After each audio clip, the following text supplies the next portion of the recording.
اس میں سورہ اعراف کا باقی حصہ ہے اور سورہ انفال کا کچھ حصہ۔ سورہ اعراف میں حضرت نوح علیہ السلام کا تذکرہ کہ اس نے بھی اپنی قوم کو اللہ کی توحید کی طرف بلایا تھا، قوم نے نہیں مانا، ان پر عذاب آیا۔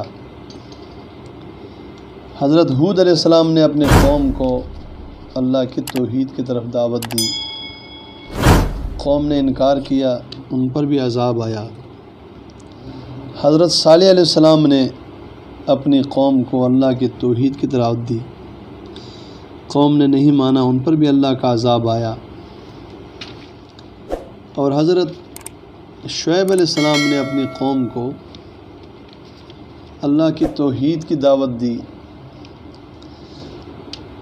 یہ تذکرے انشاءاللہ آگے بھی ان انبیاء کا تذکرہ مختلف صورتوں میں آئے گا، تو ان پر انشاءاللہ بات آگے ہوگی۔ حضرت لوط علیہ السلام نے اپنے قوم کو جہاں توحید کی دعوت دی،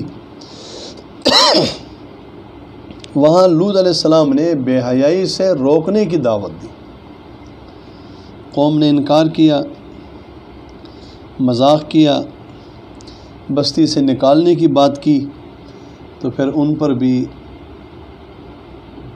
تاریخی عذاب آیا کہ فرشتے نے آ کر ان کی بستی اٹھایا، آسمان کے قریب کر کے پٹخ دی۔ شعیب علیہ السلام کی دعوت میں ساتھ ساتھ معاشرتی دعوت بھی تھی۔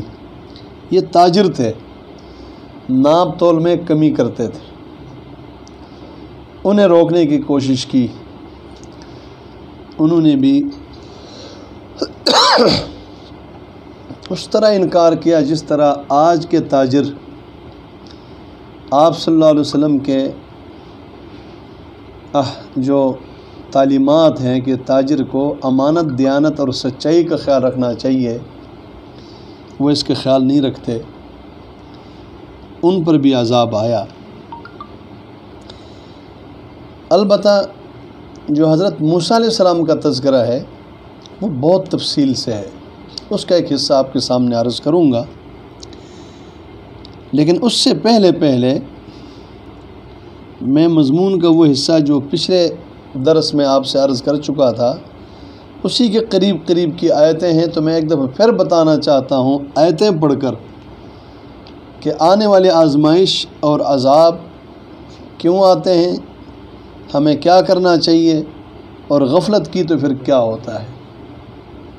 فرمایا کہ وَمَا أَرْسَلْنَا فِي قَرْيَةٍ مِّن نَّبِيٍّ إِلَّا أَخَذْنَا أَهْلَهَا بِالْبَأْسَاءِ وَالضَّرَّاءِ، ہم نے رسول بستیوں میں بھیجے تو بستی والوں نے انکار کیا، رسول کے پیچھے چلنے کے بجائے، رسولوں کی بات ماننے کے بجائے وہ مذاق، استہزاء اور تکلیف دینے پہ آئے، تو پھر ہم نے ان پر تکلیفیں لائیں، جسمانی، مالی، لعلہم یضرعون، مقصد یہاں بھی یہی تھا کہ یہ حق کی طرف آئیں، رب کے سامنے معافی مانگیں، گڑ گڑائیں، نبی کے ساتھ دیں۔ فرماتے ہیں کہ کچھ عرصہ ایسا گزرا تو ہم نے تکلیف کو بدلنا مکان سیئۃ الحسنہ، تکلیف کو خوشحالی کے ساتھ تبدیل کر لی، آسانی کے ساتھ تبدیل، بھلائی کے ساتھ، حتیٰ عفو، یہاں تک کہ ان کی نعمتیں خوب بڑھانے والا اللہ ہے۔ فرمایا وقالوا قد مس آباءنا الضراء والسراء، وہ اس تکلیف اور عذاب کے مقصد کو سمجھنے کے بجائے وہ کہنے لگے اچھا یہ تو وہی تکلیفیں ہیں جو پہلے باپ دادوں پر بھی آتی تھی اور جاتی تھی۔ پھر کیا ہوا؟ فَأَخَذْنَاهُمْ بَغْتَةً وَهُمْ لَا يَشْعُرُونَ، پھر ہم نے ان کو اچانک پکڑا اور ان کو پتہ ہی نہیں چلا۔ یہ وہی مضمون ہے جو میں پہلے عرض کر چکا ہوں، لیکن یہاں اس کے ساتھ ایک بات اور بھی ہے، وہ کیا ہے؟ فرمایا وَلَوْ أَنَّ أَهْلَ الْقُرَىٰ آمَنُوا وَاتَّقَوْا لَفَتَحْنَا عَلَيْهِمْ بَرَكَاتٍ مِّنَ السَّمَاءِ وَالْأَرْضِ، کہا یہ جو بستیوں والے ہیں، یہ پیچھے بستیوں کے جو تذکرے آئے، انکار کے نتیجے میں ان پر مختلف عذاب آئے، جو ان کے عذاب تاریخ کا حصہ بن کر آپ جانتے ہیں کہ یہ قرآن میں بار بار ان کا تذکرہ آ رہا ہے اور انہیں کو سامنے رکھ کر ہمیں نصیحت کی جا رہی ہے۔ فرمائے یہی بستی والے آمنو، انکار کے بجائے ایمان لے آتے، شرک کے بجائے اللہ کی توحید پر یقین لے آتے، واتقوا، اور پرہیزگاری کی زندگی پر آ جاتے۔ گناہ چھوڑنا تقویٰ ہے، اصل گناہ چھوڑنا تقویٰ ہے، پرہیز پر آ جاتے۔ فرمائے لفتحنا علیہم برکات من السماء والارض، پھر آسمان کی برکتیں اور زمین کی برکتوں کے دروازے ہم کھول دیتے ہیں۔ سبحان اللہ۔ قرآن کا مضمون یہ ہے کہ زمین کی برکتیں اور آسمان کی برکتیں ایمان اور تقوی پر ملتی ہیں، اور ہمارے اس وقت جو وزراء ہوتے ہیں، مشیر ہیں یا ارباب حکومت ہیں، صرف پاکستان نہیں بلکہ عام دنیا کے جو مسلمان حکمران ہیں، وہ نمونے کے طور پر غیروں کو سامنے رکھتے ہیں، اور غیروں کا نظریہ یہ ہے کہ ہم یہ کریں گے تو ایسا ہوگا، وہ کریں گے تو ایسا ہوگا۔ یقین جانیں سچی بات یہی ہے، حقیقت یہی ہے، اور بات یہی ہے جو اللہ نے فرما دی ہے کہ آسمان اور زمین کے برکتوں کے لیے ایمان اور تقوی کی ضرورت ہے۔ ایمان میں کمی آئے گی، تقوی میں کمی آئے گی تو یاد رکھیں پھر آسمان کی برکتیں بھی رک جائیں گی اور زمین کی برکتیں بھی رک جائیں گی۔ فرماتے ہیں کہ اس کے ساتھ ایک اور ٹکڑا بھی آپ کو بتانا ہے۔ فرمایا افامن اہل القری ان یاتیہم باسنا بیاتا وہم نائمون اوامن اہل القری ان یاتیہم باسنا ضحی وہم یلعبون۔ ایک بات اللہ فرمانا چاہ رہے ہیں دونوں آیتوں میں کہ دیکھیں بستی والوں کو، اہل القری گاؤں والوں کو، زیادہ آبادی گاؤں میں ہوتی تھی پہلے اور اب بھی ہوتی ہے، وہ بے خوف ہو گئے ہیں کہ ان کا ایک رب ہے، ان کے نافرمانی کی صورت میں، انبیاء کے انکار کی صورت میں وہ عذاب بھیجتا ہے۔ کس وقت بھیجتا ہے؟ ضحن، چاش کے وقت بھیجتا ہے، اور کس وقت بھیجتا ہے؟ بیاتن، رات کے وقت بھیجتا ہے۔ رات کے اندھیرے میں، صبح چاشت روشنی میں اللہ کا عذاب آ سکتا ہے، لیکن ان کے مخلوق عذاب سے بے خوف ہو گئی ہے۔ جب رات ہوتی ہے نائمون، غفلت میں سوتے ہیں، اور جب چاش کے وقت ہوتا ہے وہم یلعبون، وہ کھیل کے لیے نکلتے ہیں۔ جو قومیں ایمان اور تقوی سے ہٹ جاتی ہیں، اللہ کے خوف اور اس کے عذاب سے بے خوف ہوتے ہیں، وہ یاد رکھیں کہ یا رات کو عذاب آئے گا جب سو رہے ہوں گے، اور یا چاش کے وقت عذاب آئے گا جب یہ جو سیلاب آیا تھا اس کا ایک بڑا حصہ رات کے وقت آیا تھا۔ اصل میں دن کو بارشیں ہوئی تھی اور شام کو سیلاب بن گیا تھا، اور یہ جو ہمارے اوپر جو زلزلہ آیا تھا پیچھے، آپ کو یاد ہوگا وہ چاش کا وقت تھا، 9-10 بجے کا ٹائم۔ تو یہ صرف بتانا نہیں بلکہ اللہ تعالیٰ اس کے نمونے دکھاتے بھی ہیں، اور آخر میں فرماتے ہیں افامنوا مکر اللہ فلا یامن مکر اللہ الا القوم الخاسرون۔ اللہ کے عذاب اور اللہ کے پکڑ سے صرف وہ خسارے والی قوم بے خوف ہوتی ہے۔ اس لیے آپ جانتے ہیں سب سے زیادہ اللہ کا خوف انبیاء کے دل میں ہوتا تھا، اور اس کے بعد پھر سب سے زیادہ اللہ کا خوف اہل حق علماء کے دل میں ہوتا ہے۔ فرمایا کہ اللہ سے خشیت رکھنے والے وہ علماء ہی ہوتے ہیں۔ علماء کا معنی جو اللہ کو جانتے ہیں، جو اللہ کے جو قرآن و سنت میں ایک انسانیت کی تاریخ بتائی اس کو جانتے ہیں۔ اس تاریخ میں عذابوں کا تذکرہ ہے، اس تاریخ میں اللہ کی مہربانیوں کا تذکرہ ہے، تو یقیناً جو انسان اللہ کو جانتا ہوگا، معرفت حاصل ہو، تو اس کو اللہ کے عذاب کا خوف بھی ہے اور اس کی رحمت کی امید بھی ہے، اور رحمت کی امید اور عذاب کے خوف کے درمیان ایمان ہے۔ اللہ ہمیں صحیح معنوں میں ایمان نصیب فرما دے۔ موسیٰ علیہ السلام کے تذکرہ آپ کو قرآن میں بہت ملے گا، بار بار ملے گا۔ میں صرف اگر اختصار سے کہوں تو موسیٰ علیہ السلام کے ایک تو پیدائش سے پہلے اور پیدائش کا دور ہے، یہاں تک کہ وہ فرعون کے ہاں پرورش پاتے ہیں۔ پھر ایک دور ہے کہ وہ جوان ہوتے ہیں مصر میں، اور اس کے ہاتھ سے ایک قبطی مارا جاتا ہے، اور مارے جانے کے بعد ان کے خلاف فیصلہ ہوتا ہے، تو حضرت موسیٰ علیہ السلام کو بتایا جاتا ہے اس فیصلے کا کہ اب یہ آپ کو قتل کرنے لگے ہیں۔ وہ مصر سے مدین کی طرف چل پڑتے ہیں، مدین میں 10 سال رہتے ہیں۔ پھر ایک تذکرہ آئے گا جب وہ مدین سے واپس آئیں گے، ان کے ساتھ بکریاں ہیں، ان کے ساتھ بچے ہیں، شادی کر چکے ہیں، رات کا اندھیرا ہے، سردی بھی ہے، راستہ بھی نہیں معلوم، اور وہ ایک پہاڑی پہ آتے ہیں کوہ طور کے قریب۔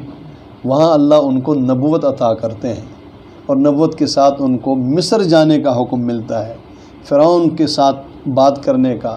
ہارون علیہ السلام کو نبوت ملتی ہے۔ یہ بھی ایک دور ہے۔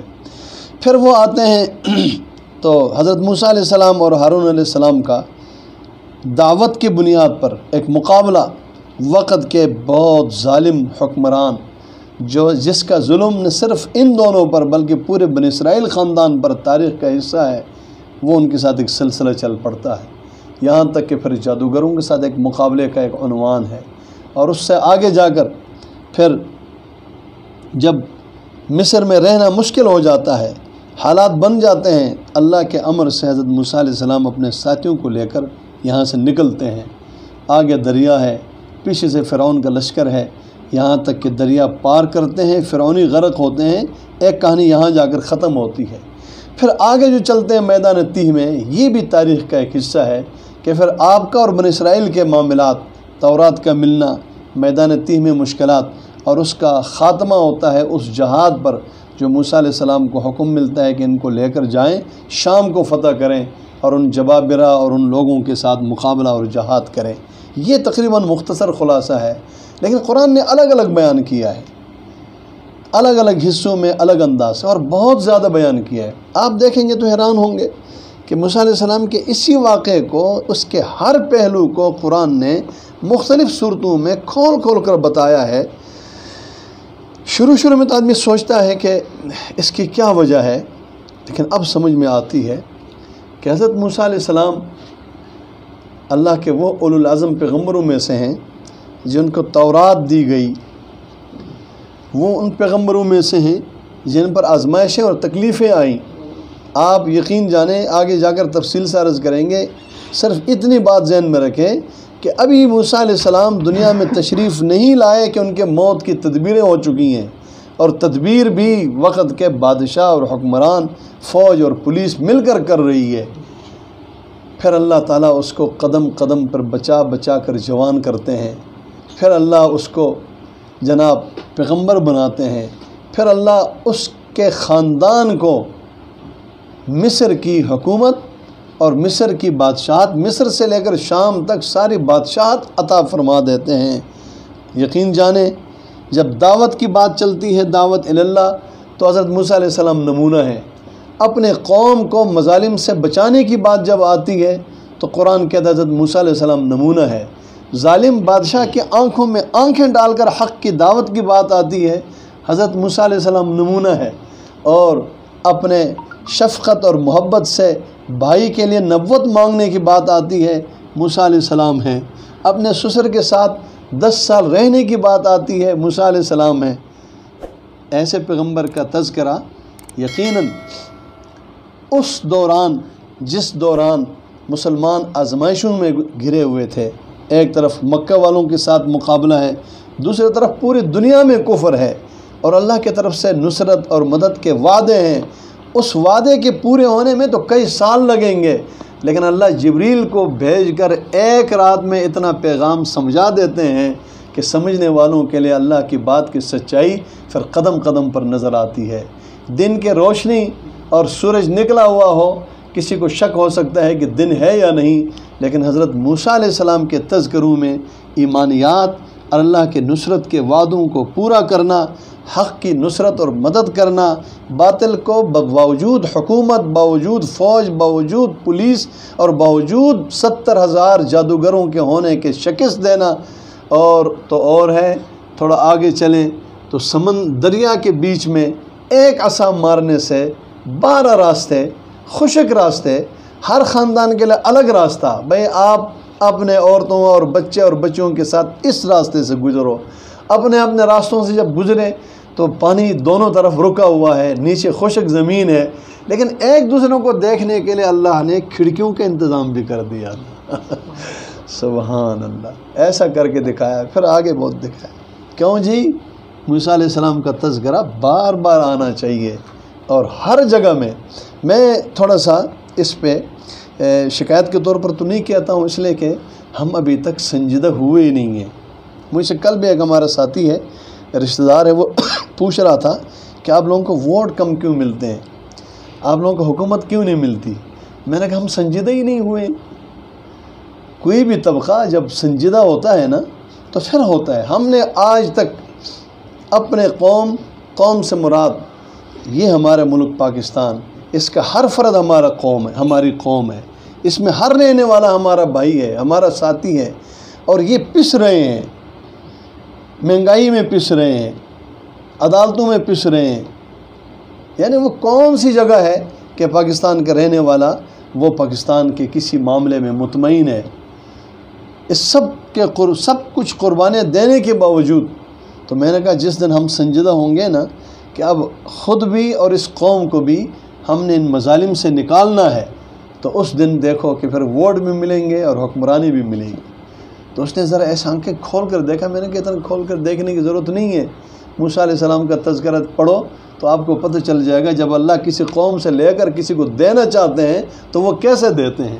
خود محمد صلی اللہ علیہ وسلم، ہمارے رسول سید الانبیاء صلی اللہ علیہ وسلم کا دیکھو نا، مکہ سے نکالے گئے، مدینہ تشریف لے گئے، ریاست مدینہ کا بنیاد ڈالی، اور ڈالنے کے بعد اپنے اسی قوم کو گمراہی سے نکالنے اور ان کو اسلام کے عدل میں لانے کے لیے کوششیں کی، اور اللہ تعالیٰ نے پھر تھوڑے عرصے میں صرف مکہ نہیں، جزیرہ عرب نہیں، دنیا کے 3 بر اعظموں تک اسلام کا عدل اور انصاف کو پہنچا دیا۔ خیر، موسیٰ علیہ السلام کے پھر بہت مختلف انداز میں تذکرے ہیں، میں اس میں صرف ایک تذکرہ یہاں کرنا چاہتا ہوں، باقی شاید اس وقت ہم نہ کر سکے۔ وہ ایک تذکرہ کیا ہے کہ موسیٰ علیہ السلام نے جب حق کی دعوت دی اور دعوت کے ساتھ 2 نشانیاں دکھائی، 2 معجزات، ایک عصا جس کو پھینکا تو اژدہا بن گیا، اور اس کا پہلے اللہ تعالیٰ نے ان کو ایک دفعہ تجربہ کروا دیا تھا، اور دوسرا ہاتھ جب بغل میں ڈال کر نکالا تو چمکتا ہوا بن گیا۔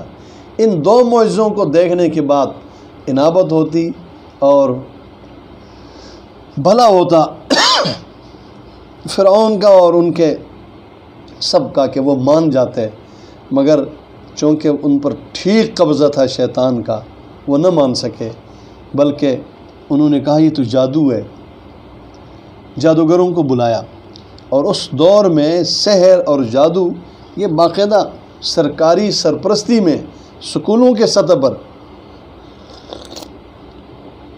جیسے ہمارے ایک نصاب ہے ریاضی، معاشرت علوم، عربی یا جو نصاب مختلف ہے، اس طرح پڑھائی جاتی تھی اور اس کے ماہرین ہوتے تھے۔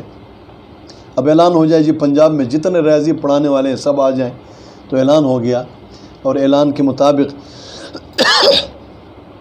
حضرت کے ساتھ دن مقرر ہوا، ٹائم مقرر ہوا، صبح چاش کا وقت، اور وہ جادوگر سارے آئے، اور انہوں نے پہلے فرعون سے مل کر کہا بھی کہ بھی ہمیں انعام ملے گا۔ انہوں نے کہا ملے گا، تمہیں اپنا قریب، اپنا مشیر اور اپنے قریب، ہم تمہیں اپنا قریب بنا دیں گے۔ انہوں نے کہا بڑی اچھی بات ہے۔ میں جس پہلو سے بات کرنا چاہتا ہوں، مقابلہ شروع ہونے سے پہلے انہوں نے دیکھا موسیٰ علیہ السلام اکیلے ہیں، آپس میں کہنے لگے دیکھو کیا پتہ یہ جادو نہ ہو، کہنے لگے دیکھا جائے گا۔ علماء کہتے ہیں انہوں نے طے کر دیا تھا کہ جو ہی ہمیں سمجھ میں آئے کہ یہ جادو نہیں ہے تو پھر ہم فرعون کو چھوڑ کر اس کو مانیں گے۔ چنانچہ انہوں نے اپنے لاٹھیاں اور اپنے رسیاں پھینک دی، سانپ بن گئے بے شمار۔ موسیٰ علیہ السلام گھبرا بھی گئے، لیکن اللہ کا حکم تھا عصا پھینک دیں، پھینکا تو اژدہا بن کر اس سارے کو نگل لیا، اور ایک قول کے مطابق اس کو نگلنے کے بعد پھر اس نے فرعون کی طرف توجہ کر کے منہ کھولا، اور وہ جو اپنے آپ کو رب کہتا تھا نا، بن اسرائیل اپنے قوم کے لیے تو اپنے آپ کو معبود کہتا تھا، میں تمہارا رب ہوں. خود یہ کہتا ہے بچڑے ایک اس کا گائے کی عبادت کرتا تھا، ایک بیل کی عبادت کرتا تھا، جس کے نتیجے میں پھر بچڑا اور یہ سارے سلسلے بن گئے تھے. خود عبادت بھی کرتا تھا اور ان قوم کو کہتا تھا میں تمہارا رب ہوں، میری عبادت کرو. اس کا حالات خراب ہو گئے تھے. جو بات بتانے کی ہے کہ جادوگر سارے بیک وقت سجدے میں گر گئے اور اپنے ایمان کا اعلان کیا کہ ہم موسیٰ اور ہارون کے رب پر ایمان لے آئے ہیں. ابھی ایمان لائے ہیں اور ابھی ان کو فرعون کے دھمکیاں ملنے لگی. سیاسی بات بھی کی اور ساتھ دھمکیاں بھی دی، اور دھمکی بہت سخت. اور وہ دھمکیاں صرف دھمکیاں نہیں تھی، جو اس نے کہا وہ پورا کر بھی سکتا تھا. لیکن اللہ ہمیں بھی ایسا ایمان نصیب فرما دے. انہوں نے استقامت کی، ہر تکلیف کے لیے تیار ہوئے، جس کا تذکرہ اللہ تعالیٰ نے قرآن میں اسی لیے کیا ہے کہ ہم ان کو سامنے رکھ کر اپنا ایمان بھی ایسا بنا دیں. میں وہ آیتیں پڑھنا چاہتا ہوں. فرمایا فوقع الحق وبطل ما كانوا يعملون. حق ثابت ہو گیا اور جو جادوگروں کا عمل تھا وہ باطل ہو گیا. وہ جو فرعون کی کوشش تھی وہ ناکارہ ہو گئی. فغلبوا هنالك وانقلبوا صاغرین. مغلوب ہو گئے فرعونی، ان کے زور، طاقت، لشکر سب کچھ کے باوجود مغلوب ہو گئے، ذلیل ہو کر واپس چلے گئے. وَأُلْقِيَ السَّحَرَةُ ساجدین. تمہیں بتایا جا رہا ہے کہ وہ جادوگر سارے کے سارے سجدے میں گر گئے. لفظ القیہ، ڈالے گئے. یہ انابت بڑی چیز ہوتی ہے، حق کی تلاش اور رب سے حق مانگنا. قالوا آمنا برب العالمین. کہنے لگے ہم رب العالمین پر ایمان لائے ہیں، رب موسیٰ و ہارون. فرعون کہتا ہے اچھا اجازت بھی مجھ سے نہیں لی، تم تو میرے ملازمین ہو، تم تو مجھ سے تنخواہ لیتے تھے، تمہیں تو میں نے بلایا تھا. ان ھذا لمکر مکرتموہ فی المدینہ لتخرجوا منہا اہلہا. یہ تمہاری سازش تھی جو تم نے موسیٰ علیہ السلام موسیٰ کے ساتھ مل کر کیا ہے، اور اس سازش کے نتیجے میں تم مصر سے قبطی اور ہمارے لوگوں کو نکالنا چاہتے ہو. یہ سیاسی بات ہے. فسوف تعلمون. تمہیں ابھی پتہ چل جائے گا میں کیا کر رہا ہوں. لاقطعن ایدیکم وارجلکم من خلاف. تمہارے ہاتھ اور پیر کو میں کاٹ کے رکھ دوں گا. ثم لأصلبنکم اجمعین. پھر تمہیں سولی پہ لٹکاؤں گا، ایک طرف سے ہاتھ اور ایک طرف سے پیر کاٹنے کے بعد پھر سولی لٹکا کر ختم کروں گا. قالوا. وہ کہنے لگے انا الی ربنا منقلبون. جب ایمان یہ بن جاتا ہے، جب حقیقت یہ ہے کہ یہ جان تو جانا ہی ہے، اس روح نے تو اس جسم سے نکلنا ہی ہے، آج نکلنا ہے یا اس نے کل نکلنا ہے، اور نکلنے کے بعد بھی رب کے پاس جانا ہے، تو پھر کیوں نہ ایمان کے پاداش میں ہم آپ کے تکلیف اور آپ کی اذیت کے لیے تیار ہو جائیں، اور ہم اپنے رب کے پاس سرخرو ہو کر جائیں، اور یہ وہاں جا کر ہم رب سے کہیں کہ ربا تیرے نام اور تجھ پہ ایمان لانے کے پاداش میں اور ایمان پر استقامت کی وجہ سے ہم تیرے پاس اس حال میں آئے ہیں. سبحان اللہ. کہنے لگے انا الی ربنا منقلبون. وما تنقب منا الا ان آمنا بآیات ربنا لما جاءتنا. اگر غور سے سنیں گے تو عجیب سی بات ہے. آج دنیا میں مسلمانوں کو جو اذیتیں دی جا رہی ہیں وہ کس بنیاد پر دی جا رہی ہیں؟ صرف اس بنیاد پر دی جا رہی ہیں کہ مسلمان رب کا نام لیتے ہیں، محمد صلی اللہ علیہ وسلم کا نام لیتے ہیں، اسلام کا نام لیتے ہیں، اور اسلام کے ایک حکم جہاد کا نام لیتے ہیں، اور حق کو حق کہتے ہیں اور باطل کو باطل کہتے ہیں. بس جادوگر بھی کہنے لگے کل تو ہمیں کھانے کھلا رہا تھا، تنخواہیں دے رہا تھا، محبت کر رہا تھا، ہمارے اعزاز اور اکرام کر رہا تھا، آج تو ہمارے ہاتھ پیر کاٹنے کے لیے تیار ہے، سولی پہ لٹکانے کی دھمکیاں دے رہا ہے. آخر وہ کون سی بات ہے؟ کہا اس لیے کہ ہم رب پہ ایمان لائے. سبحان اللہ. وہ فرعونیت آج بھی ہو رہی ہے. اتنی سی بات ہے کہ اس وقت یا تو فرعون والے تھے، قبطی، کافر، مشرک، ظالم، اور یا پھر موسیٰ علیہ السلام والے تھے کہ جادوگر بھی ادھر آ گئے تو ادھر بھی خالص ادھر بھی خالص. اور اب ایک بڑی مصیبت یہ ہے کہ ادھر میں کچھ ادھر کے بھی ہیں، یہ کام اور خراب ہو گیا ہے۔ ادھر میں کچھ ادھر کے بھی ہیں جن کے دل ان کے ساتھ دھڑکتے ہیں، اور جن کا ظاہر اور جن کا اقرار بظاہر مسلمانوں والا اور ہمارے ساتھ لگ رہا ہے۔ قرآن کہتا ہے وَمَا تَنْقِمُ مِنَّا، ان جادوگروں نے فرعون سے کہا تو ہم سے کس چیز کا انتقام لے رہا ہے؟ إِلَّا أَنْ آمَنَّا بِآيَاتِ رَبِّنَا، کہ ہم رب کی آیتوں پر یقین کر چکے، لَمَّا جَاءَتْنَا، جب وہ نشانیاں ہم تک پہنچ گئی، ربنا افرغ علینا صبرا، یہ ہے وہ چیز جس سے استقامت ملتی ہے کہ ربا اب انسان ہے کمزور ہے، مشکل وقت میں خطرہ ہوتا ہے کہیں پیر قدم ڈگمگا نہ جائیں اور کہیں حق سے ہٹ کر دنیا اور آخرت کی خسارہ نہ ہو، اس لیے توفیق رب سے مانگنا چاہیے، اپنا کوئی کمال نہیں ہے۔ ربنا افرغ علینا صبرا، اے ہمارے رب افرغ علینا صبرا، ہمیں صبر عطا کیجئے، ہمیں اوپر سے ہم پر صبر کی برسات کیجئے، افرغ علینا صبرا وتوفنا مسلمین۔ یہ جو موت ہے اگر اسی فرعون کے دھمکیوں کے نتیجے میں بھی موت آ جائے یا جیسی بھی موت آ جائے تو کہا توفنا مسلمین، موت کے وقت ہمیں اپنی فرما برداری عطا فرما دے۔ چنانچہ یہ تذکرہ آج کے دور میں، ہر دور میں، مکے میں جب یہ قرآن کی آیتیں اتری، ایمان والوں کے لیے یہ آیتیں سہارا بنی، ان کے یقین کا ذریعہ بنی، اور آج یہ ہمارے یقین کے ذریعہ ہے۔ لوگ کہتے ہیں یہ کیوں ڈٹے ہوئے ہیں حق پہ، تھوڑے بھی ہیں، بظاہر کم بھی ہیں، اور چاروں طرف منافقوں سے بھی واسطہ ہے۔ بھائی ان آیات کے وجہ سے حق والے حق پر ڈٹے ہوئے ہیں، یہ آیات حق والوں کو حق پہ ڈٹنا دکھا رہے ہیں، اور الحمدللہ علماء کے ہاں، دیندار طبقے کے ہاں ان کو اس کا استحضار ہوتا ہے۔ اللہ کریم اپنے فضل سے مجھے اور آپ سب کو اس پر استقامت عطا فرما دے۔ ایک آیت اور عرض کرنے لگا ہوں، ایک انتخاب ہے، آیت نمبر ہے 146۔ یہ جو آج کل لوگ سمجھتے ہیں نا جیسے سکول میں اختیاری پرچے ہوتے ہیں، کچھ پرچے پاس کرنا ضروری ہوتا ہے، کچھ ضروری نہیں ہوتا ہے۔ لوگوں نے سمجھ رکھا ہے کہ دو کام تھے، ایک ہدایت، ایک ایمان، ایک اسلام، اور ایک دنیا داری۔ بس ہم نے دنیا داری اپنا لی۔ یقین جانیں جو ہدایت کی طرف جاتا ہے وہ اللہ کا فضل ہوتا ہے، اور جو دنیا داری اور گمراہی کی طرف جا رہا ہے یہ اللہ کی طرف سے سزا ہوتی ہے۔ کس چیز کی سزا ہوتی ہے؟ آج ایک بڑی دنیا قرآن سے محروم ہے، قرآن کے علوم سے محروم ہے۔ وہ سمجھتے ہیں بس یہ اختیاری مضمون تھا، ہم نے نہیں پڑھا۔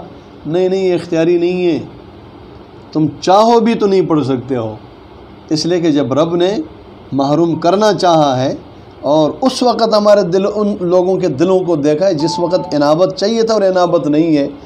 قرآن کہتا ہے کہ سأصرف آیاتی، اللہ خود فرماتے ہیں میں اپنے آیتوں سے دور ہٹا دیتا ہوں الذین یتکبرون فی الارض بغیر الحق، جو زمین میں بڑائی کرتے ہیں، جو دین اسلام، آسمانی وحی اور قرآن، نبی پاک صلی اللہ علیہ وسلم کے احادیث اور سنت اور اسلام کے مقابلے میں کسی اور چیز کو بڑی سمجھتا ہے، بڑائی کرتا ہے کہ میرے پاس یہ ہے دنیا کی جائیداد، میرے پاس یہ ہے دنیا کا منصب، میرے پاس یہ ہے فلاں خاندان ہے، جو نسبتیں جو دنیا کی چیزیں ہیں، جو ان پر فخر، غرور اور تکبر کرتا ہے، فرمایا اس کو پھر ہم اپنے آیات سے دور کر دیتے ہیں، اصرف، پھیر دیتے ہیں اس کو۔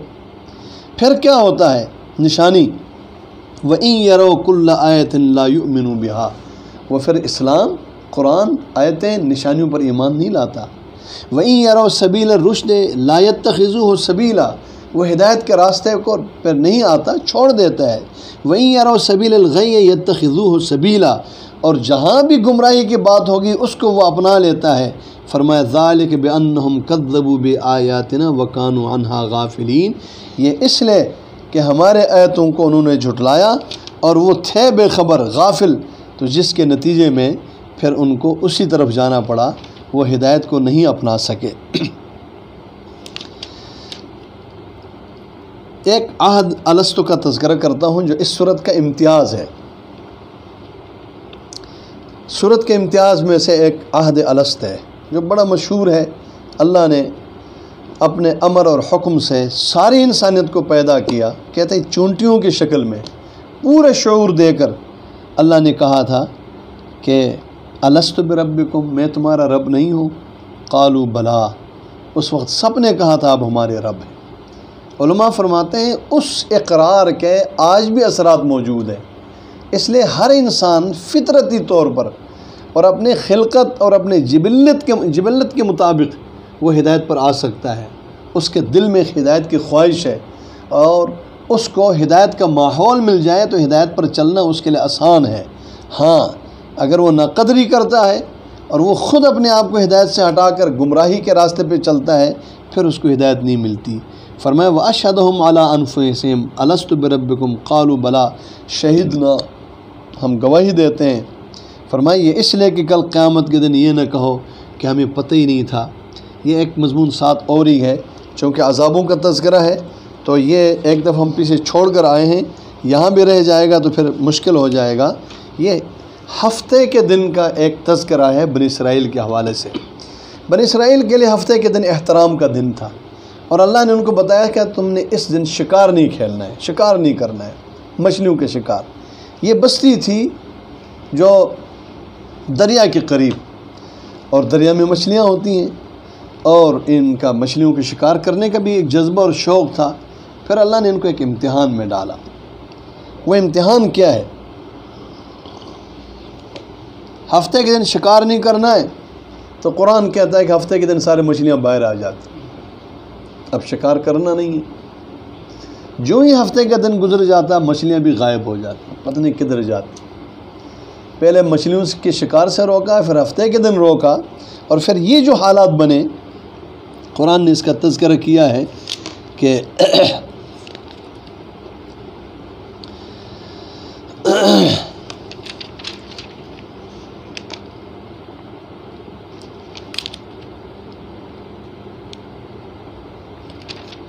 فرماتے ہیں کہ وَاسْأَلْهُمْ عَنِ الْقَرْيَةِ، ان سے ذرا پوچھو اس بستی کا، الَّتِي كَانَتْ حَاضِرَةَ الْبَحْرِ، جو دریا کے قریب تھی، اِذْ يَعْدُونَ فِي السَّبْتِ، یہ لوگ ہفتے کے دن اللہ کے حکم کو توڑتے تھے۔ اِذْ تَأْتِيهِمْ حِيتَانُهُمْ يَوْمَ سَبْتِهِمْ شُرَّعًا، ہفتے کے دن مچھلیاں اوپر آ جاتی تھی۔ وَيَوْمَ لَا يَسْبِتُونَ، جب ہفتے کا دن نہ ہوتا، لَا تَأْتِيهِمْ، مچھلیاں سامنے نہیں آتی تھی۔ كَذَلِكَ نَبْلُوهُمْ بِمَا كَانُوا يَفْسُقُونَ، نافرمان قوم کو ہم پھر ایسا آزما دیتے ہیں، جب انسان عزم کرتا ہے نا میں حرام سے بچوں گا، اس کو پھر اللہ بچا دیتا ہے۔ کچھ دن کچھ حالات مشکل آ سکتے ہیں، لیکن جب انسان پہلے یہ سوچتا ہے کہ دیکھو اگر مشکل آ گئی تو پھر حرام سے نہیں بچوں گا، چلو توبہ کر لوں گا، استغفار، اور جب آسان ہوگا تو پھر بچوں گا، یہ بنی اسرائیلی مزاج ہے۔ اور اس صورت میں پھر اللہ تعالیٰ مدد نہیں کرتے اور اس کو قدم قدم پر ایسے آزمائشوں کے شکار کرتے ہیں کہ پھر وہ گناہ سے بچ ہی نہیں سکتے۔ انہوں نے ایسا کیا کہ یہ تو بہت مشکل ہے کہا، حالانکہ دیکھو ہم کتنا عرصے سے مچھلی نہیں کھا رہے ہیں، اللہ اور نعمتیں دے رہا ہے، ان کو بھی دے دیتا، لیکن انہوں نے کہا نہیں مچھلی تو اب کھانی ہی کھانی ہے۔ البتہ کوئی طریقے ایسا کرتے ہیں کہ مچھلی بھی ہم کھائیں اور اللہ میں ابھی ناراض نہ ہو، تو انہوں نے ایسا طریقہ کیا ہے کہ اسی دریا سے ایک نہر نکال کر آگے ایک جگہ بنا دی، اور مچھلیوں کو ہفتے کے دن صرف اس طرف لے گئے، پیچھے سے بند کیا، اور اتوار کے دن شکار کیا۔ یہ بالکل نافرمانی تھی، ہاں ہیلا تھا، ہیلا چکر کیا تھا، لیکن صاف سی بات ہے اللہ نے روکا تھا اور انہوں نے اللہ کے ساتھ چکر کیا اور ہیلا کیا۔ فرماتے ہیں کہ ان میں 3 جماعتیں بن گئی۔ ایک جماعت وہ جنہوں نے اس کام کو کیا اور خوب بظاہر مچھلیاں کھانے شروع کر دی۔ دوسرے طبقہ انہوں نے ان کو سمجھایا کہ دیکھو ایسا نہ کرو۔ ایک تیسری جماعت بھی بنی، اس جماعت نے ان کو تو کچھ نہیں کہا کہ نہ کرو، ان سے کہنے لگے کہ دیکھو ہم کھاتے بھی نہیں ہیں، پیتے بھی نہیں ہیں، ان کے ساتھ شریک نہیں ہوتے، لیکن تم جو ان کو سمجھانے لگے ہو تو اس کا کیا فائدہ ہے؟ وہ جماعت سمجھانے والی اس کو جواب دینے لگے کہتے ہیں کہ وَإِذْ قَالَتْ أُمَّةٌ مِّنْهُمْ، وہ جو بیچ والے ہیں امت، وہ کہنے لگے لَمَ تَعِظُونَ قَوْمًا اللَّهُ مُهْلِكُهُمْ، اس قوم کو کیوں سمجھاتے ہو جس کو اللہ نے ہلاک کرنا ہے، یہ تو ہلاک ہو کے رہیں گے اور ان پر تو اللہ کا عذاب آئے گا، عذابًا شدیداً۔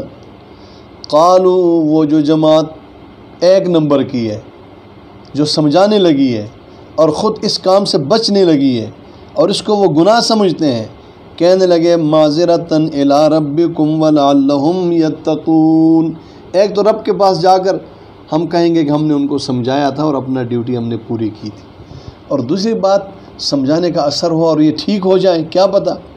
قرآن کہتا ہے کہ پھر اللہ نے بھی فیصلہ کر لیا، پہلے انہوں نے ان سے بیکاٹ کیا، ایک دیوار بنا دی، ایک نمبر جماعت سمجھانے والی، گناہ سے بچنے والی اس طرف چلی گئی، دو نمبر والی جو ان کے ساتھ شریک تو نہیں تھے کھانے پینے میں لیکن ان کو سمجھاتے بھی نہیں تھے، وہ ان کے ساتھ رہے، انہوں نے بیکاٹ نہیں کیا، اور تیسری نمبر وہ ہے جنہوں نے اس گناہ میں وہ شریک ہوئے ہیں، مچھلیاں کھاتے رہے اور اللہ کا حکم اور ہفتے کے دن کی بے احترامی کی ہے۔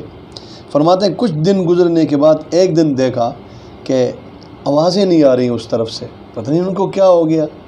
یہ ایک نمبر جماعت جب دیوار سے اوپر ہو کر دیکھا تو اللہ نے ان کو بندر بنا دیا تھا، ایک حکم کے توڑنے، وہ بھی ہیلے کے ساتھ توڑنے کے نتیجے میں قرآن کہتا ہے کہ پھر ہم نے ان کو پکڑا سخت عذاب کے ساتھ، اور وہ سخت عذاب کیا تھا کہ ان کو بندر بنا دیا۔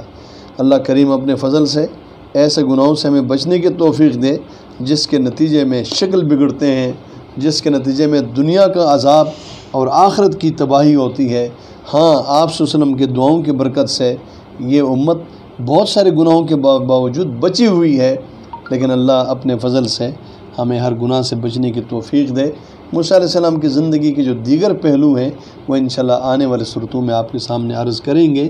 اسی صورت میں ان عذابوں کا ذکر بھی تھا جو میں تفصیل سے آیتیں پڑھ کر تو نہیں بتا سکا، لیکن اتنا بتاتا ہوں کہ موسیٰ علیہ السلام کو نشانیوں کے طور پر جس طرح عصا عطا کیا تھا، ید بیضا عطا کیا تھا، اسی طرح کچھ اور ان قوموں کو عذاب دینا، مثلا خون ایک عذاب کے طور پر، پانی اٹھاتے قبطی لوگ پینے کے لیے تو وہ خون بن جاتا، وہی جام، وہی پیالہ، وہی پانی بنی اسرائیلی اٹھاتا تو بالکل صاف ہو جاتا۔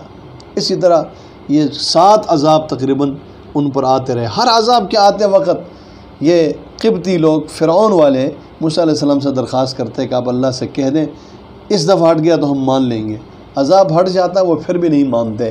تو اس سورہ اعراف میں ان عذابوں کا ذکر ہے جو امتوں کو اور خصوصاً حضرت موسیٰ علیہ السلام کی موجودگی میں فرعون اور فرعونیوں پر اللہ نے مسلسل اتارا اور ہٹاتے بھی رہے، لیکن وہ پھر بھی ماننے پر نہیں آئے۔